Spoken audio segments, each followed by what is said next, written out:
আল্লাহ নেয়ামতের বর্ণনা করেন, শুকরিয়া করেন, কারণ আল্লাহ তাআলা আমাদের অনেককে ইয়েতিম বানায় নাই, আমাদেরকে ফরিয়াদি বানায় নাই। আমরা অনেকেই আছি, আমরা এখনো ইয়েতিম না, আমার আব্বা আম্মা এখনো বেঁচে আছেন, আমাদের অনেকের আব্বা আম্মা বেঁচে আছেন। ইয়েতিম মূলত ছোট অবস্থায় যদি বাবা মারা যায় তাকে আরবিতে ইয়েতিম বলে। তো আমরা অনেকেই তো ইয়েতিম না, আমরা অনেকেই তো অন্যের কাছে হাত পাতা লাগে না। তো আমরা ভালো আছি না? আমাদের দেখবেন যে প্রায় হিসাবটা হচ্ছে আমার কি নাই।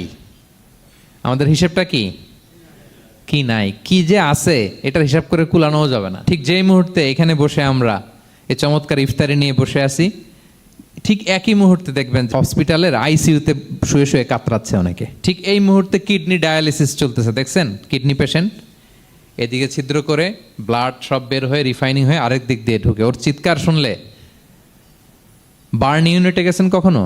আগুনে পোড়া রুগী, আপনার তো অনেক কিছু নাই, আমার এটা নাই ওইটা নাই, আল্লাহ এটা দিল না, এটা নিয়ে আসেন। আপনি বার্ন ইউনিটে একদিন যায়েন, তাহলে বুঝবেন যে আল্লাহ আপনারে কত শান্তিতে রেখেছে।